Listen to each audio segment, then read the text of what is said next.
Good day, ma'am. I am Ashinika Valencia from 2H1, and today I am going to answer some of the questions you have provided to us for our oral examination and final requirements. Please allow me to use this piece of paper in order for me to read some of the questions I have chosen. So let's start answering my question number 1. I chose question number 3. How do accent discrimination and language prejudice affect intercultural relationship? So, accent discrimination and language prejudice negatively impacts intercultural relationship by creating communication barriers and fostering negative stereotypes. For example, someone with a strong accent might be judged as less intelligent or competent, hindering effective collaboration. I personally have this friend who has a Bisaya dialect who sometimes struggles to pronounce certain words, it leads her to misunderstanding and a feeling of exclusion in a conversation with those unfamiliar with the Bisaya dialects. So, in short, perceived linguistic inferiority leads to the dismissal of valuable perspectives, resulting in misunderstanding and conflict. Next is number 4. Analyze how online cultural communities form and maintain themselves. What are the benefits and limitation of virtual intercultural connection rather compared to face-to-face interaction? So, online communities grows by bringing together people who share interests using social media and forums. They stay active through shared activities, discussion, and sense of belonging. These groups offers easy access to diverse perspective and supports networks. However, online interactions lack the richness of face-to-face communication. For example, something like a body language are missing online, leading to miscommunication. Therefore, while online communication offers valuable connection, they cannot fully replace a benefits to a face-to-face interaction. So let's move forward to question number 6. What is intercultural communication and why is it essential in today's globalized world? Discuss at least 3 contexts where intercultural communication skills are crucial.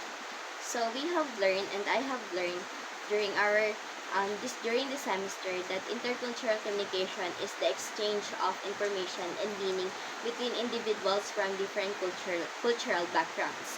It involves understanding and adapting to diverse communication styles, values, and beliefs. So I have here three crucial contexts and three crucial key points that I think it's highlighting the needs for intercultural communication style. The first point is international business or world trade. When we are negotiating with our client, dealing with them, managing teams, and marketing our products across borders requires sensitivity across different differences in communication style, business ethics, and decision making. And if we fail to do this, we might end up misunderstanding and it can lead to lost opportunities and damaged relationship that we are building internationally.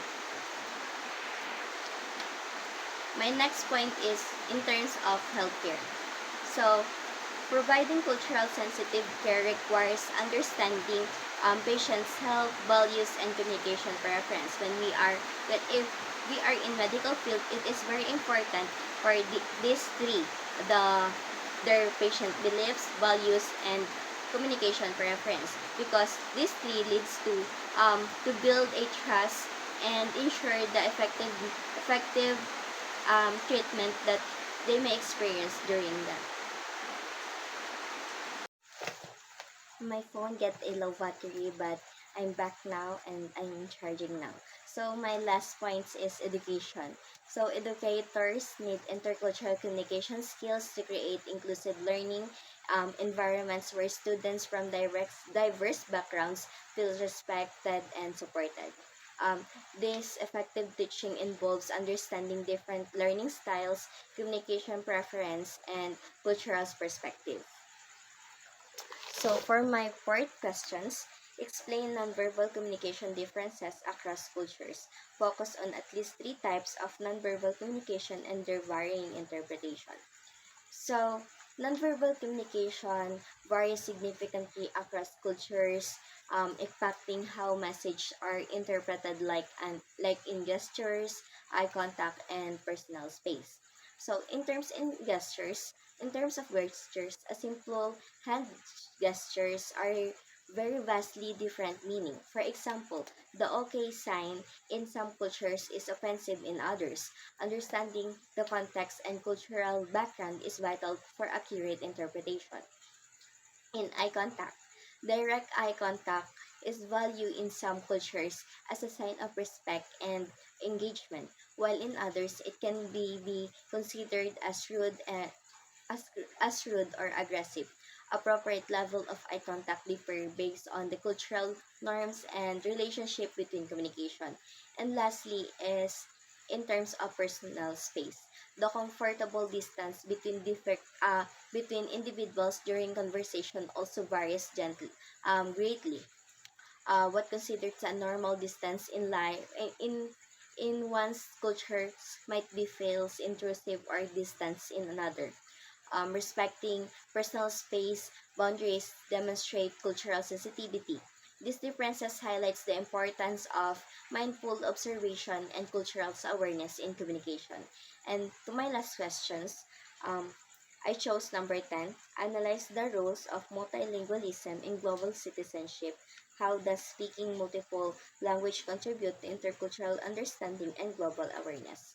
So, multilingualism significantly contributes to global citizenships by fostering intercultural understanding and global awareness. Speaking multiple languages allows individuals to connect with diverse cultures, break down communication barriers, and also appreciate different perspectives.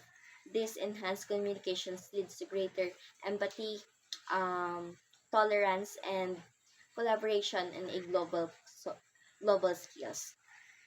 And that's all my answer for those questions. And I want to apologize for those unnecessary noise that you have here on my background. And thank you so much for listening. Bye bye.